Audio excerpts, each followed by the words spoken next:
Namaste everyone and welcome to yet another day, yet another session on our series where we are covering all the 114 sets. I'm pretty sure that you're solving all the sets in sync with the way they are getting uploaded as and when they are getting uploaded. We have completed QBR, we have completed Venn diagrams, graphs and charts की interesting series चल रही है. Let's look at this set from CAT 2019 slot 1. So CAT 2019 slot 1 में let's apply our fate framework. So this is a spider diagram बोल सकते हो उसको, web diagram बोल सकते हो, मतलब टिपिकल वेब का शेप है और उसमें अलग अलग वेंडर्स, 5 वेंडर्स के लिए देयर आर डिफरेंट पैरामीटर्स जिनके ऊपर स्कोर दिए हुए हैं. नाउ फेमिलियरिटी वाला पार्ट, when we apply fate framework, if you have seen such a data set then this will be familiar. Generally when you practice decent amount of DI in any regular classroom, any coaching, any institute, any practice material that you solve, you will find one or two sets on miscellaneous graphs based on the spider web that you see here. So I'll say it depends on you individually. As far as I am concerned and lot of students who have prepared via me are concerned, I think they'll say कि sir familiar तो है, class में discuss कर चुके हैं sir का set.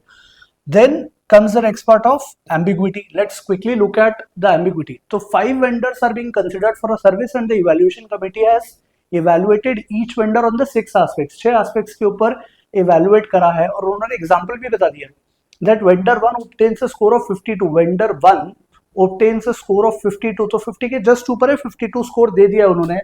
And vendor 2 45 on features. तो vendor 2 is orange, 45, 40 और 50 के बीच में है. So in terms of ambiguity, there is no ambiguity. So I'll say definitely this is in our favor. In terms of time consumption, there are 4 questions and that is it. This is the chart. कोई extra info भी नहीं है and this is a good input that कोई extra info नहीं है, examples नहीं है, मतलब पूरा data given है. So the questions will just ask you some average, which vendor has the highest final score, median score, list of all vendors who are among the top 2 scores. मतलब everything is based on this data. I don't think this should take a lot of time, even if you jot down all the values. मतलब एक बहुत time consuming approach लग सकता है कुछ लोगों को कि सर ये बार बार ग्राफ में रीड करना है. there are 2 blue colors, एक लाइट कलर vendor 1 के लिए है, डार्कर कलर vendor 5 के लिए. so this can be time consuming और confusing. अगर time consuming नहीं हुआ तो क्या हम सारे स्कोर्स लिख दें? मैं बोल रहा हूँ लिख दो, track it down, try it out. Just create a table matrix on the basis of 6 parameters and 5 vendors. 30 values आपको jot down करनी है बहुत आराम से. Within 2.5 minutes, 2 to 2.5 minutes, you'll be able to jot down all values. And believe me, once that is done, फिर कुछ नहीं करना है, median score निकालना है, which vendors have the highest final score वो करना है. So I don't think time consumption is an issue. Let's quickly look at extra info in questions. There is no extra info. We have already gone through that. So this is also in our favor. One of the rare few sets जिसमें चारों टिक है. Some people might argue and debate, sir, this might take 8 odd minutes, 10 odd minutes. You tell me the time that you took once you have tried it out. Create the table, fill in all the values and then try all the 4 questions because that is what exactly I am going to do as well. So let's understand how to read this better. एक बार देख लेते हैं. So this is a zoomed in version of the graph. So for those of you who are not familiar with this, understand that the spider diagram or the web diagram is pretty easy to read. Always remember जो hexagon है या pentagon है, depending on the parameters, यहाँ पर 6 parameters हैं तो hexagon बनाए, 8 होंगे तो ऑक्टागन बन जाएगा. डजंट मैटर, अल्टीमेटली इस तरह का वेब आपको दिखेगा. And when you look at a particular score, let's say of reliability, तो रिलायबिलिटी में let's look at a very distinct colour. Let's say vendor 2 को ऑब्जर्व करते हैं. तो रिलायबिलिटी में यहाँ पर आपको पांचों वेंडर्स के 5 कलर दिख जाएंगे. तो वेंडर 2 का स्कोर बहुत क्लियरली दिख रहा है 40. So ये जो हेक्सागन है, this हेक्सागन का 40 वाला mark is here and therefore if you now look at vendor 2 across different parameters, vendor 2 के लिए ही रीडिंग करनी हो तो 40 वाला जो हेक्सागन है वो ये वाला है. So you can number this as 4th hexagon. इसके नीचे ये वाला 3rd hexagon, 2nd hexagon, 1st hexagon. 1st hexagon के अगर अंदर कोई भी 6 वर्टाइसिस के ऊपर कोई पॉइंट लाई करता है तो that represents a value of 10. उसके ऊपर 20, मतलब इस पूरे हेक्सागन के ऊपर कहीं भी आप मार्किंग कर लो. फॉर एग्जांपल रीच के लिए अगर आपको मार्किंग करनी होती, रीच के लिए किसी वेंडर के लिए, तो यहां पर उसका पर्टिकुलर पॉइंट आता विच इज द मार्क ऑफ 20 वाला हेक्सागन आ जाता. फिर 30, 40, 50, 60, 70, 80 एंड 90. सो अंदर सेंटर वाली वैल्यू को आप मान सकते हो कि centre is 0, centre dot is 0 और उसके ऊपर 10, 20, 30 ऐसा 90 तक चलता जा रहा है. So should be very very easy to read. इसका एक और जनरल तरीका ये कि जब आप 40 पे आ जाते हो और बिकॉज यहाँ रीच वाली एक्सिस पे you are not given this particular part कि वहां पर नंबरिंग नहीं है 10 40 30 की, तो आप रिलेटिव नंबरिंग बहुत इजीली कर सकते हो. फॉर एग्जांपल 40 अगर यहां दिख रहा है तो इसका अगला विल बी 50 एंड उसका अगला विल बी 60. 60 से थोड़ा कम है. और अगर आप 60 पे आ चुके हो और नेक्स्ट वाले पे जा रहे हो, सो वो नेक्स्ट हेक्सागन पे मूव कर रहा है, मतलब दिस विल बी 70, क्योंकि इसके बाद 80 90 वाले 2 पॉइंट्स बचे हैं. अब अगर आप वापस आओ तो दिस इज कमिंग डाउन, नीचे आ रहा है, हेक्सागन एक अंदर की तरफ जा रहा है, you can say pointing towards the centre.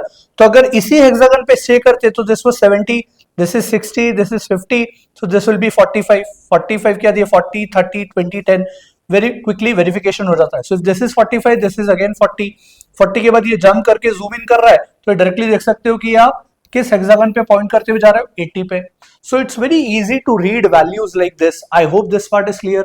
If reading is clear, what I strongly recommend is jotting down all the values. एक बार आप ऐसी values jot down कर लें, टेबल बना लें. Tell me the time that you take to jot down these values. I am saying upper limit of 2.5 minutes. 150 second से ज्यादा नहीं लगेंगे. अगर आपने सॉल्व कर भी लिया है ऑलरेडी ये set, I want you to still try it out. आप अपने A5 नोटपैड जिस पे आप सॉल्व करते हैं, एक बार फिर से इन वैल्यूज को जॉट डाउन कर लें. Just track time, because this will give you confidence. कई बार ऐसा लगता है कि सर इतनी वैल्यूज लिखने में, एग्जाम में हम पैनिक करने लग जाएंगे, और जनरली लोग पैनिक करते हैं. Lot of students panic when they write down all the values in table. अच्छा, इसमें हमने क्यों टेबल में क्रिएट करा? Is it always advisable to create a table? No, because the questions had a feature median score, average on all 6 aspects, list of vendors who are among the top 2 scorers. क्या हम graph से पढ़ के भी directly questions कर सकते हैं? कर सकते हैं, but that will take a lot of skill to be very observant and mindful to not commit silly errors. Because this set is easy, 1-1.5 minute ज्यादा लग जा रहा है, 1-1.5 minute. And I am saying 1-1.5 minute because some amount of time that you invest in creating this table will be compensated with the ease with which you will be able to solve questions. तो questions बड़ी जल्दी हो जाएंगे बिना गलती के. तो I will be more than happy to spend that 1-1.5 minutes extra on creating this table. But remember, we are doing a lot of sets on charts and graphs. There might be few sets जिसमें questions ऐसे हों जिसको graph से देखकर ही किया जा सकता है. जैसे पहले कुछ सेट्स करें, आगे कुछ सेट्स करेंगे. So it depends on a case to case basis. General learning कोई स्टैंडर्ड रूल मत बनाओ कि पहले टेबल ही बना लेना है. नहीं, कुछ सेट्स बहुत इजी होंगे. प्लस ये टेबल बनाना फिजिबल है. In some cases you will feel that table बनाना, for example alpha bravo Charlie वाला सेट था, उसमें टेबल बनाना वाज नॉट फिजिबल. वो एरिया कैलकुलेट हो रहा है, बहुत लंबा टेबल जाएगा, तो doesn't make sense. But for this it makes a lot of sense. Let's quickly look at the questions. तो क्वेश्चंस को अगर हम एक एक करके स्टार्ट करें, on which aspect is the median score of the 5 vendors the least. अब अलग अलग cost, quality, reliability, customer service. तो मैं हाईलाइट कर दूं cost, quality, reliability and customer service. तो कॉस्ट एंड कस्टमर सर्विस हो गए. तो customer service, cost, quality, reliability, इसमें कौन से, इसमें मीडियन स्कोर 5 वेंडर्स का लिस्ट है. मीडियन मतलब क्या होता है? असेंडिंग और descending order. Remember sorted data में मिडिल मोस्ट वैल्यू जो है. अब एक important take away, because 4 option ही है, we are not going to compare all the 6 parameters. भले इस क्वेश्चन के लिए मतलब इजी था, कोई जरूरत नहीं पड़ती, अगर हम सारे भी कंपेयर कर लेते तो टाइम ज्यादा नहीं लगता. But I am saying this is true for quant, this is true for any question type, that if you have 4 options available, please compare only those 4 options. Do not waste time on the remaining 2 options. Now, compare करना है median. तो can I say let's start with cost. Cost वाला option A है. Cost में median score 5 vendors का क्या है और उसमें least कौन सा है ढूंढना है. तो 60 is the smallest. 60 के बाद 70 दिख रहा है, 78 दिख रहा है. तो cost के लिए मैंने लिख लिया 78. इनफैक्ट सर्कल ही कर लिया. कस्टमर सर्विस के लिए चेक कर लेते हैं. तो लीस्ट है 28, फिर नेक्स्ट लिस्ट है 42 and the next list is 50. तो कॉस्ट तो आंसर नहीं हो सकता. कस्टमर सर्विस जो है वो 50 दिख रहा है. क्वालिटी के लिए चेक कर लेते हैं. Least is 40, then second list is 49, then the next list is 62. Correct. तो मीडियन इसका 62 आ गया. रिलायबिलिटी के लिए चेक कर लेते हैं. 25 is the least. So sorry, I will erase this part. Highlight करना था सिर्फ. 25 is the least, then you have 40 as the least, और उसके बाद नेक्स्ट इज 52. तो clearly customer service becomes your answer, choice D, because 52, 62, 50 और 78 में सबसे छोटा नंबर मीडियन का 50 है, which is the case for customer service. I hope this part is clear. So we are done with first question. Let's quickly move on to the remaining questions. A vendors final score is the average of the scores on all 6 aspect. Vendor का final score सबका average है। Can I say सबका average divide by the number of parameter 6 आएगा, और हमें पूछ रहे हैं कि which vendor has the highest final score. तो एवरेज निकालने की जगह आप टोटल स्कोर से भी करोगे, आंसर तो सेम आएगा, बिकॉज सब में डिवीजन बाय 6 है। So I am not going to calculate the average, remember this part. मैं सिर्फ कैलकुलेट कर लूंगा, और ऑप्शंस भी 4 ही हैं, तो मैं पांचों वेंडर्स के लिए नहीं करूंगा। आई डू इट फॉर 1 3 2 4 1 2 3 4 पहले 4 वेंडर्स के लिए क्विकली टोटल ऐड करके निकाल लेते हैं। If you are good with observation skills, maybe you can just quickly glance की क्या सारी वैल्यूज किसी पर्टिकुलर वेंडर के लिए ज्यादा तो नहीं आ रही है। फॉर एग्जाम्पल 90 मुझे यहाँ सबसे ज्यादा दिख रहा है, तो कस्टमर सर्विस में पर ये 50 हो रहा है, which is 20 less than the largest value, तो यहाँ it is going to equalize with vendor 4। फिर 55 आ रहा है जो कि 90 के साथ वेंडर 4 में रिड्यूस हो जाएगा। क्वालिटी में ज्यादा है, रीच में ज्यादा है, पर रीच में वेंडर 1 के साथ है, और वेंडर 3 के लिए रिलायबिलिटी हाईएस्ट आ रहा है।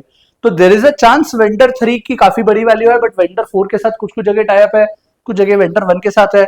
Not take any risk, quickly add up all the values. अब एड अप करने के लिए भी just ignore the unit digit and फटाफट ऐड द रेस्ट। तो 50 and 80 130। In fact single single digit भी ऐड कर लो, 8 और 5 13, बाद में 0 लगा देंगे। 13 एंड 7 20 एंड 4 24 एंड 5 29 एंड 7 36। तो 360 वाला पार्ट हो गया। 360 के बाद अब बचे हुए यूनिट डिजिट्स ऐड कर लो। So you will get 8 and 5 13 and 2 15 and 2 17। तो 360 और 17 377 के आसपास। I hope my total is correct. अगर गलती हो तो प्लीज करेक्ट कर देना कमेंट्स में। वेंडर 2 के लिए क्विकली ऐड करते हैं। 8 और 4 12 और 4 16 और 6 22 और 5 27 और 4 31 310 तो ये हो गया। एंड 9 एंड 7 16 एंड 6 22 एंड 2 24 310 और 24 334 के आसपास हो गया। वेंडर 3 फटाफट ऐड करते हैं। 7 एंड 6 13 एंड 6 19 एंड 10 29 एंड 9 38 380 तो यही हो गया था। 380 के बाद 10 और 390 आ रहा है, तो वेंडर 3 अभी तक हाईएस्ट दिख रहा है। 2 और 4 6 और 4 10 और 9 19 और 14 इज 33 330 हुआ, और 9 339। तो clearly vendor 3 is the highest, choice भी becomes answer. I will not calculate average, highest total score is also the highest total average because सबका division by 6 है। Question number 3, list of all vendors who are among the top 2 scorers. List of all vendors who are among the top 2 scorers on the maximum number of aspects. Question की language को समझते हैं। सारे vendors को ये check करते हैं कि कितने पैरामीटर्स में वो टॉप 2 का हिस्सा है, या बेटर होगा कि मैं हर एक पैरामीटर के लिए जो भी टॉप 2 है। अच्छा, अगला क्वेश्चन देख लें। List of vendors who are among the top 3 vendors on all 6 aspect. तो टॉप 3 निकाल देते हैं, क्योंकि फिर उससे लिस्ट भी आ जाएगी कि कौन कौन टॉप 3 है, ताकि दोनों क्वेश्चंस हो जाए। So what I am going to do is I am going to just write down reliability, reach, quality, features, customer service and cost. इनके लिए कौन कौन से टॉप 3 हैं। सो रिलायबिलिटी में top highest value is 75, then 60 and then 52। So I have V3 V5 and V1, V3 V5 V1। Then reach के लिए देख लेते हैं, हाईएस्ट इज 80, तो V1 V5 and V3, V1 V5 V3। Quality के लिए top 3 देख लेते हैं। टॉप 3 में V1 आएगा, V2 आएगा एंड V3 आएगा, V1 V2 V3। Then features के लिए क्विकली देख लेते हैं। Highest is V4, then V5 V4 V5 and V3, V4 V5 V3। Customer service के लिए highest is V4, then V1 and V3, V4 V1 V3। I hope ये clear है। Then cost के लिए highest is V3, then you have 80 and then 78। So V1 V2 V3 किसी भी order में लिख लो, कोई फर्क नहीं पड़ रहा। तो अब हमें ये चाहिए कि list of all vendors who are among the top 2 scorer. Vendor top 2, vendor 1 for example top 2 में है क्या, तो टॉप 2, अच्छा इंक्रीजिंग ऑर्डर में लिखना था, तो माय मिस्टेक, मैं इसे भी करेक्ट ऑर्डर में लिख दूं ताकि वो टॉप 2 विजुअलाइज करता है। तो V3 है, और देन यू हैव V3 है, then you have V2 and then V1। तो हमें ये ढूंढना है list of all vendors who are among the top 2 scorers और maximum number of aspects. Top 2 में कौन कौन आ रहे हैं, तो टॉप 2 में एक एक करके मैं काउंट लिख देता हूं, V1 V2 V3 V4 V5 का, कि कितने एस्पेक्ट्स में टॉप 2 का हिस्सा है। तो V1 यहां देख लेते हैं, एक दो जगह तो 1 है और एक जगह 2 है, तो V1 तीन ऐसे पैरामीटर है, कौन कौन से, this reach, quality and customer service, तीन पैरामीटर से है जिसमें टॉप 2 में है। V2 के ऊपर काउंट लिख लेते हैं, सो V2 यहां पर है ही नहीं, V2 यहां पर दो जगह है, सो V2 is in top 2 in 2 places. V3 की वैल्यू सोच लेते हैं, V3 यहां पर एक दो जगह है V3 भी। V4 के लिए चेक कर लेते हैं तो 2 प्लेसेस। V5 के लिए चेक कर लेते हैं तो V5 यहां पर नहीं है, 1 2 3, सो V5 and V1 both are in top 2 in 3 of the features, so we'll say vendor 1 and vendor 5। इससे ज्यादा डिटेल एक्सप्लेनेशन की आई डोंट थिंक जरूरत है। When you solve it on your own, you can just quickly observe and count and mark the answer। मैं बहुत detailed video बना रहा हूं because it has to be understandable by a lot of people, but I say इतना करने की exam में जरूरत नहीं है। You could have just observe कि टॉप 2 का हिस्सा देखना है। One thing that you could have done is also identified this, ग्रास से ऑब्जर्व करके करना बहुत जल्दी हो जाता। So this is the alternate way कि रिलायबिलिटी में ग्रीन और ब्लू, डार्क ब्लू, तो ग्रीन और डार्क ब्लू मतलब टॉप 2 में कौन कौन आ रहा है, इसको चेक करने के लिए let's in fact you can say कि टॉप 2 वाले ये दो लोग हो गए, टॉप 2 वाले ये दो लोग हो गए, एक तरीका हो सकता है। दूसरा तरीका हो सकता है कि आप इनकी नेमिंग कर दो वेंडर वाइज कि कितने में टॉप 2 का हिस्सा हो रहा है। फॉर वेंडर 1 लाइट ब्लू, तो क्लियरली ये टॉप 2 का हिस्सा यहां तो नहीं है, पर यहां है 1, यहां है 2, यहां नहीं है, यहां है 3 और यहां भी नहीं है। So there are 3 features. So I am just observing this. आप वेंडर 1 को ऑब्जर्व करोगे तो you will get to know this. I hope this is clear कि लेट्स से एक बार और ट्राई कर लेते हैं वेंडर 2 के लिए। वेंडर 2 बिकॉज 4th रैंक पे है तो टॉप 2 का हिस्सा हो ही नहीं सकता। यहां पर भी नहीं है, यहां पर है 1, यहां पर नहीं है, यहां पर नहीं है, यहां पर है 1, तो वेंडर 2 दो जगह टॉप 2 का हिस्सा है। I hope this observation is pretty simple to do. So if you are feeling कि ये सेट बहुत जल्दी हो सकता है, I completely agree with you कि ये बहुत जल्दी हो सकता है। अब 4th क्वेश्चन देख लेते हैं। List of vendors who appear या who are among the top 3 vendors on all 6 aspect. तो V1 तो नहीं था, V1 कहां नहीं मिल रहा है, फीचर्स में नहीं मिल रहा है। वेंडर 1 नहीं है तो वेंडर 3 ट्राई कर लेते हैं। क्यों ऐसा कर रहा हूं, बिकॉज या तो आंसर वेंडर 1 एंड वेंडर 3 है, तो ये तो क्लियर हो गया कि ये आंसर नहीं होगा, बी भी नहीं होगा। या तो वेंडर 3 आंसर होगा या नन ऑफ द वेंडर्स होगा। वेंडर 3 यहां है, यहां है, यहां है, यहां है, यहां है, कस्टमर सर्विस में नहीं है। एक बार क्विकली चेक कर ले, नन ऑफ द वेंडर्स आएगा, वेंडर 3 आएगा।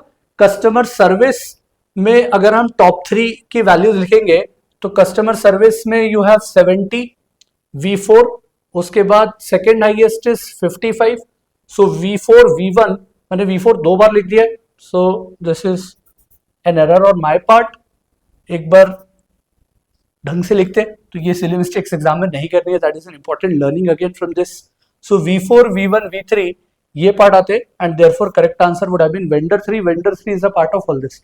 अच्छा, एग्जाम में भी क्या मैं ये करता, so it is perfectly okay to commit a mistake earlier, but जब वेंडर 3 और नन ऑफ द वेंडर्स दिख रहे हैं तो एक चेक लगाना तो बनता है कि यार वेंडर 3 हर जगह आ रहा है, सिर्फ कस्टमर सर्विस में नहीं आ रहा है, क्या मैंने गलती तो नहीं करी है कभी वैल्यू लिखने में। सो अगर एक बार ये कर लोगे तो दिस शुड सॉल्व दो सिली मिस्टेक्स वाला problem. A second quick check should solve the problem. So an interesting set, easy set. Tell me in comments how much time did you take, and अगर exam में ऐसा spider diagram, web diagram आएगा तो डरने की जरूरत नहीं है। It is a pretty doable set. Just look at the extra clues, वो मिसिंग है ही नहीं, मतलब सिर्फ डेटा के बेसिस पे क्वेश्चंस को आंसर करना है। That's it from my side. I take a leave. चाओ।